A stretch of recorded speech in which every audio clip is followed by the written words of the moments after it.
आत्तापर्यंत मी जी काय गाणी गायली आहे सगळ्या प्रकारची गाणी गायली, पण हे त्याच्यातला अजून एक वेगळा कलर, वेगळा ढंग गाण्याचा, एक अतिशय वेस्टर्न जॉनर ज्याच्यात खूप विस्पर आहे, खूप हस्कीनेस आहे, एक त्या गाण्याचा लहजाच खूप वेगळा आहे. आणि आय थिंक अशी गाणी गाणं मला वाटतं जास्त चॅलेंजिंग असतं. आणि अविनाश विश्वजीत यांचं अतिशय सुमधुर असं संगीत, श्रीरंग गोडबोले यांचे खूप सुंदर शब्द, जसे फिल्मला साजेसे शब्द पाहिजेत, सिच्युएशनला पाहिजेत तसेच शब्द त्यांनी लिहून दिले. त्यामुळे गाताना एक वेगळं चॅलेंज होतं असं म्हणायला हरकत नाही. आणि it was wonderful singing this song. मुळात मराठीमध्ये थ्रिलर्स खूप कमी येतात, कमी निर्माण होतात. आणि त्यात आत्ताची लाट विनोदी चित्रपटांची किंवा लव्ह स्टोरीजची आहे लाट. आणि या सगळ्या लाटेमध्ये एक थ्रिलर प्रोड्यूस करणं याला एक वेगळं डेअरिंग लागतं, जे डेअरिंग प्रोड्युसरनी आमचं दाखवलं भोसले काकांनी. त्याबद्दल त्यांचे आभार मानले पाहिजे. श्रीनिवास भणगे हे मराठी रंगभूमीवरचं जुनं जाणतं नाव. त्यांनी हा चित्रपट लिहिला आहे आणि रहस्यमय विषय हा त्यांचा हातखंड आहे. त्यांचे अनेक रहस्यप्रधान नाटकं आणि सिनेमे गाजलेले आहेत.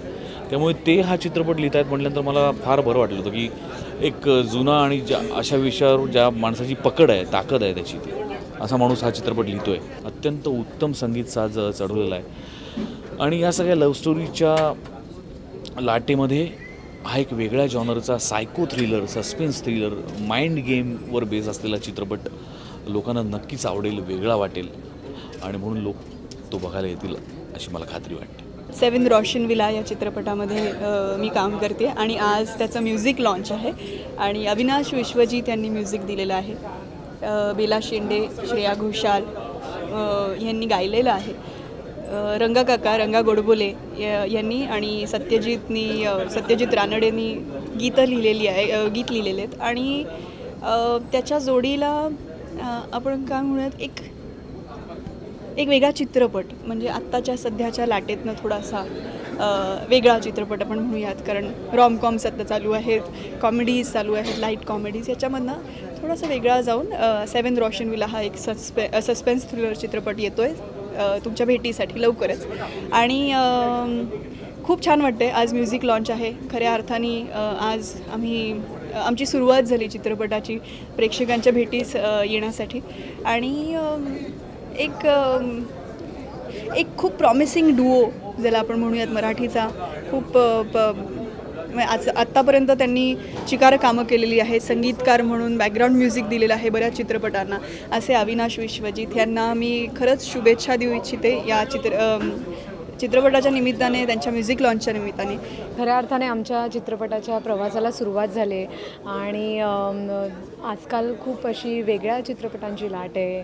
खूप रोमॅन्टिक फिल्म्स येत आहेत आणि त्या ह्याच्यामध्ये एक थरारपट येतो आहे. याकरता खरंच आम्हाला खूप उत्सुकता आहे की याला प्रेक्षकांचा कसा प्रतिसाद मिळेल.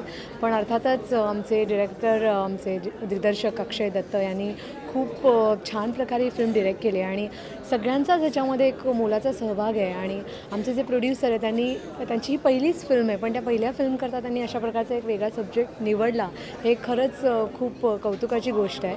आणि अशी ही आमची फिल्म तुमच्या भेटीला येणारच. आय होप तुम्हाला सगळ्यांनाही खूप आवडेल. थ्रिलरचं म्युझिक एक बऱ्याच दिवसांनी करायला मिळालं आहे खरं तर.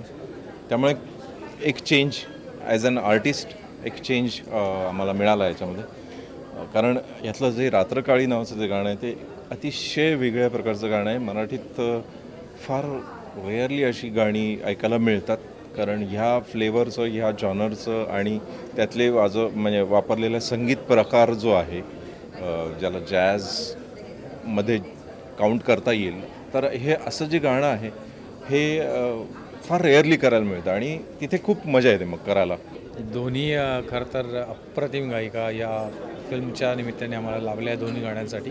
आणि दोघींच्याही कपॅसिटीज आणि आवाज आणि ह्याला खरं तर कुठलंच लिमिटेशन तसं नाही आहे. पण तरी त्यातल्या त्यात गाणं कंपोज झाल्यानंतर या दोघींबरोबरही गेले अनेक वर्ष म्युझिक अरेंजर म्हणून काम करण्याची संधी मी काम करत असल्यामुळे अनेक वर्ष त्या दोघींबरोबर त्यांच्या आवाजातले अगदी बारकावे पण माहिती होते. त्यामुळे एक जे रोमॅन्टिक गाणं आहे ते श्रेया घोषालनी गायलं आणि जे टायटल सॉन्ग आहे फिल्मचं रात्रकाळी, की जे एक थ्रिलर पण आहे आणि त्याच्यात एक भीती पण आहे आणि एक रोमॅन्स पण आहे.